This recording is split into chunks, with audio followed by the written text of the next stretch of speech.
March 2001, North Carolina. A McDonald's manager opened the walk-in freezer and found his entire staff locked inside. Phones gone, jackets taken, safe empty, no doors forced, no alarms triggered. The only clue was a hole in the ceiling. And when you understand how this was done, your mind won't fully accept it was even possible. Find a safe place to hide for a few months.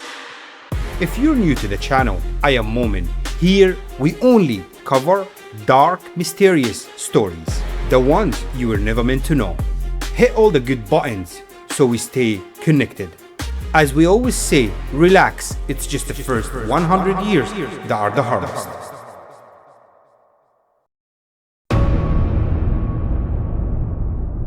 Now, before we talk about him, you need to understand the system. Every McDonald's in America is built almost exactly the same way. Same layout, same freezer position, same office location, same blind spots. That's not an accident. It's a business decision. Built once, repeat it everywhere, save money. But when you repeat a building, you repeat its weaknesses. The freezer is always in the same place. The safe is always near it. And above both of them, the roof sits completely ignored.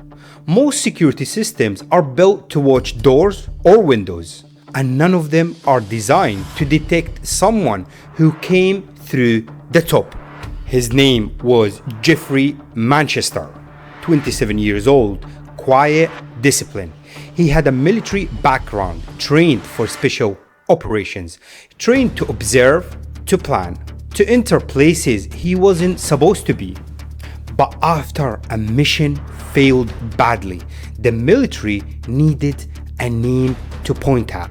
They choose Jeffrey, not because he was responsible, but because he was available. He was basically discarded by a system that threw him away.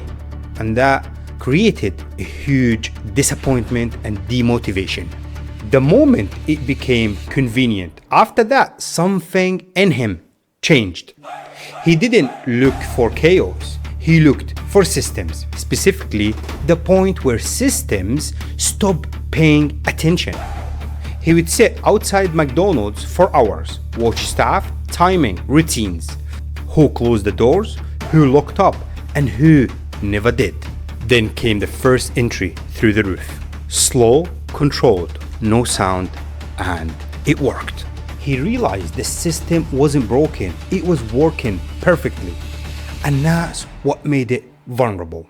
He found the weak point above the office, cut a clean opening.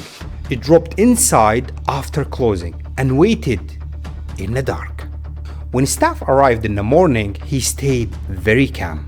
He locked them in the freezer, walked to the safe, and left the same way he came, through the roof, no trace. He repeated this again and again. The FBI had a name for him, the Roofman, but they had no face, no fingerprints, nothing.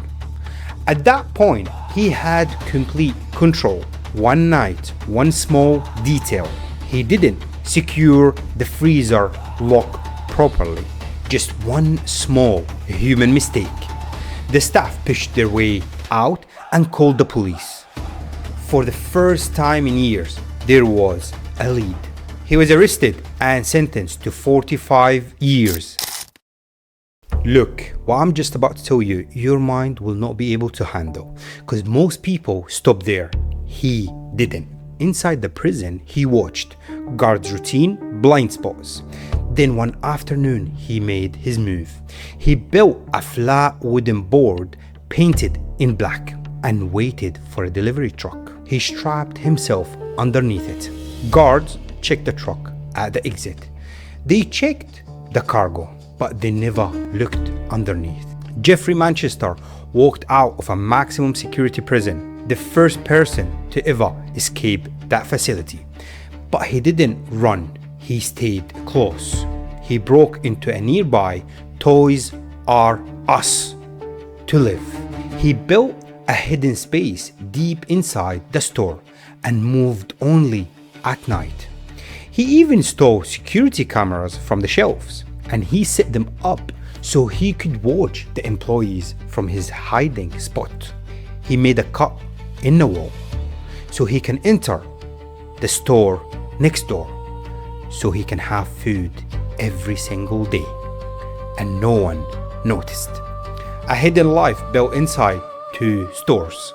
For months, no one knew. The mistake wasn't a camera or a fingerprint. It was phone call to someone he trusted. One moment of wanting to feel human again. He was arrested and sentenced to another 47 years. He never fired a weapon. He never physically hurt a single person. And yet, men who destroyed lives walk out of prisons years before him. Now, I want to ask you something. Next time you're in a McDonald's store and it feels a little too quiet, will you look up at the ceiling? Tell me in the comments. Remember, we're only here for 100 years. So hit subscribe and enjoy. I am Momin. I'll see you in the next story. Peace.